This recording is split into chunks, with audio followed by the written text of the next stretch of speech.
Hello friends, आज हम लोग एक नया चैप्टर के बारे में डिस्कस करने जा रहे हैं जिस चैप्टर का नाम है प्रोविजन एंड रिजर्व्स। ये चैप्टर बेसिकली पूरा थ्योरी चैप्टर है, बट इससे प्रैक्टिकल क्वेश्चंस बनने के बहुत चांसेस होते हैं। आपके अभी सिलेबस में हाल फिलहाल एमसीक्यू की पैटर्न जुड़ी है जिसमें 20 मार्क्स करीबन एमसीक्यूज़ की आती हैं, जिसमें बहुत ज़्यादा चांसेस होता है कि इस चैप्टर से ज़रूर एमसीक्यूज़ बने। ठीक है, तो चलिए स्टार्ट करते हैं हम लोग chapter provision and reserve. The first topic is कि प्रोविजन क्या होता है। What is provision? According the companies act, the term provision refers to any of the following amount. इसको ये अमाउंट से रिप्रेजेंट किया गया है, the amount written off or retained by way of providing for depreciation, renewal or diminution of value of assets। मतलब हम लोग क्या करते हैं, प्रोविज़न का एक सिंपल मीनिंग बताया आपको। तो प्रोविज़न का मतलब होता है कि कुछ भी आने वाला फ्यूचर में जो हम लोग का खर्चा लगेगा और तय है कि वो खर्चा आएगा ही, तो हम लोग क्या करते हैं, उसके लिए पहले से ही कुछ पैसा जमा करने लगते हैं।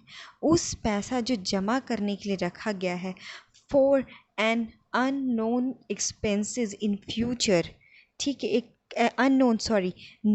नोन आपका ऐसा नोन लाइबिलिटी जो फ्यूचर में होने वाला है, उसके लिए जो पैसा आप लोग आज ही से जमा करना शुरू कर दिए हैं उसको बोलते हैं प्रोविज़न। जैसे फॉर एग्ज़ाम्पल घर में आपके पेरेंट्स जमा करते हैं for your future, for your education, for your marriage.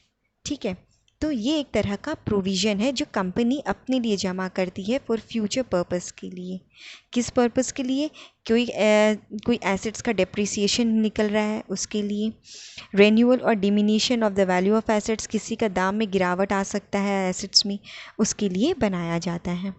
The amount of retained by way of providing for any known liability। known liability मतलब वो किस चीज़ में खर्चा करना है, वो खर्चा हम लोग को पता है कि ये फ्यूचर में आएगा ही, उसके लिए हम लोग प्रोविज़न बनाते हैं, of which the amount can't be determined with substantial accuracy। उसका स्पेसिफिक अमाउंट तो पता नहीं है, इसलिए हम लोग धीरे धीरे धीरे धीरे जमा करते जाते हैं। क्लियर? प्रोविज़न क्या होता है? अब जैसे फॉर एग्जांपल बिजनेस के लिए प्रोविज़न का क्या क्या एग्जांपल है? Provision for depreciation of assets. हम लोग कुछ भी आज एसेट्स खरीदते जिस पे अपने लास्ट क्लास में चर्चा किए थे डेप्रिसिएशन का। ठीक है, तो डेप्रिसिएशन एक ऐसा है जहाँ पे हम लोग अमाउंट कुछ टाइम बाद कम करते जाते हैं और उसको सडनली फिर बेचते हैं। तो जो हम लोग को उस बेचने पे बेचेंगे तो हम लोग नया एसेट्स परचेज़ भी तो करेंगे, तो उस परचेज़ करने के लिए जो पैसा है वो हम लोग पहले ही एसेट जो खरीदें उसके पैसे के हिसाब से हम लोग प्रोविज़न बनाते जाते हैं। Clear?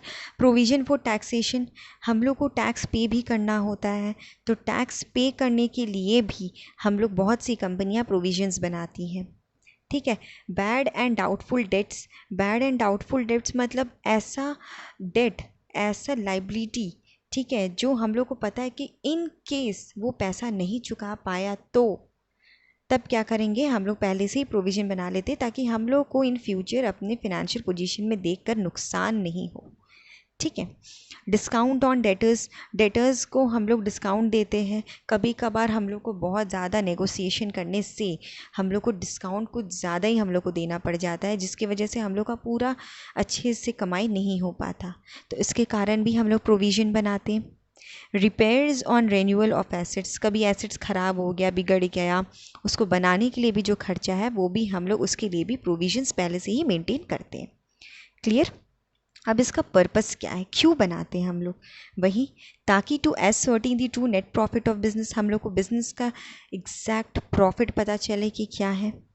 To ascertain the true financial position of business, financial position company का, बिजनेस का पता चल सके कि एक्चुअली में हम लोग कंपनी कैसा चल रहा है, कैसा परफॉर्मेंस दे रहा है, क्या हम लोग को आगे उसको करना चाहिए। For to provide for known losses. ठीक है, losses in the future, future में जो लॉस होने वाला है उसको पहले से ही हम लोग भाप लेते हैं।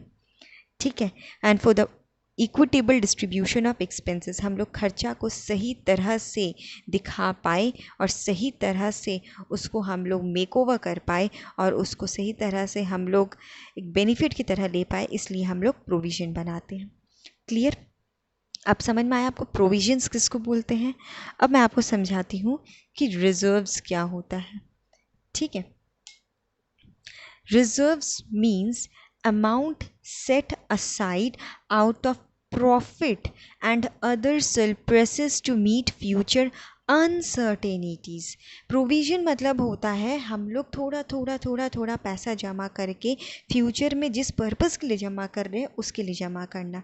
जैसे पेरेंट्स अपने बच्चों के लिए जमा करते हैं, उसके एजुकेशन के लिए, उसकी शादी के लिए, क्योंकि वो एक फ्यूचर टाइम पे होना है और स्पेसिफिक पर्पज़ के लिए ही हो रहा है।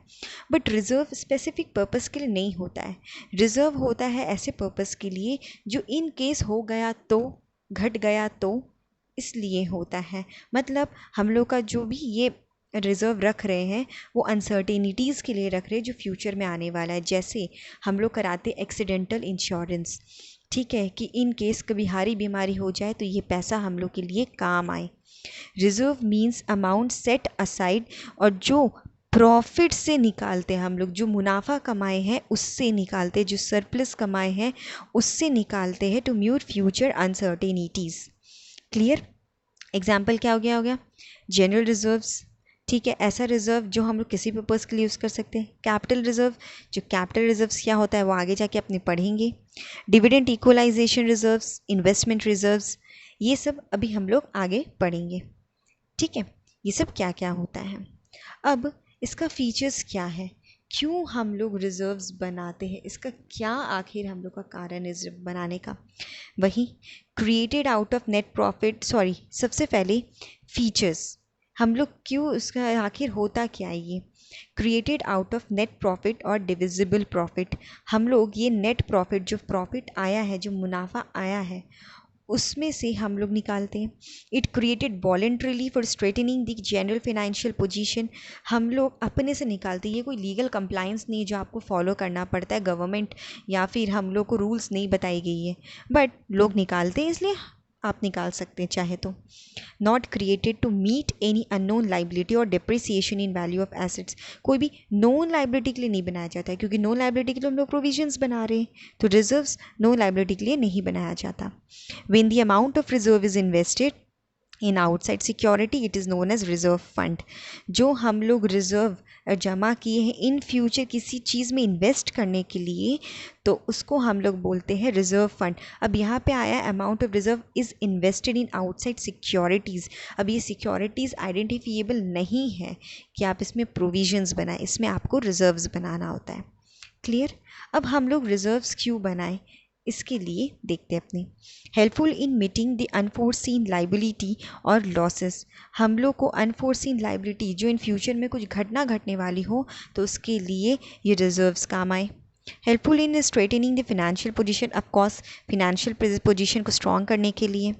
Equalisation of dividend over the years, हम लोग को डिविडेंड मतलब क्या होता है, डिविडेंड मतलब आप काइंड ऑफ समझ लो इंटरेस्ट है जो हम लोग को शेयर होल्डर्स को देना पड़ता है उसके शेयर्स एक्वायर करने के बदले में। जो हम लोग जो शेयर्स होते हैं, जो शेयर होल्डर लेते हैं, उसके बदले में हम लोग को उनको कुछ रिटर्न देना पड़ता है, उसको हम लोग डिविडेंड बोलते हैं। ये आपको बहुत अच्छे से क्लास 12 में और आगे की बिजनेस स्टडीज़ की सब्जेक्ट्स में आपको समझ में आ जाएगा। ठीक है। And to provide funds for meeting a specific liability, एक स्पेसिफिक लाइबिलिटी को फंड प्रोवाइड करने में भी ये हेल्प करता है। आप प्रोविजन तो बनाए हो बट क्या पता उस कम पड़ जाए तो आप रिजर्व से भी ले सकते हो। क्लियर? आई होप आपको प्रोविजंस एंड रिजर्व्स की बेसिक समझ में आई होगी। नेक्स्ट क्लास में इसकी डिफ्रेंशिएट्स देखेंगे और आगे इसकी अलग अलग हम लोग टाइप्स देखेंगे। तब तक के लिए प्लीज़ प्लीज़ प्लीज़ आप मेरे चैनल को ज़रूर से ज़रूर शेयर कीजिए और मेरे चैनल को लाइक और सब्सक्राइब ज़रूर कीजिए। Thank you.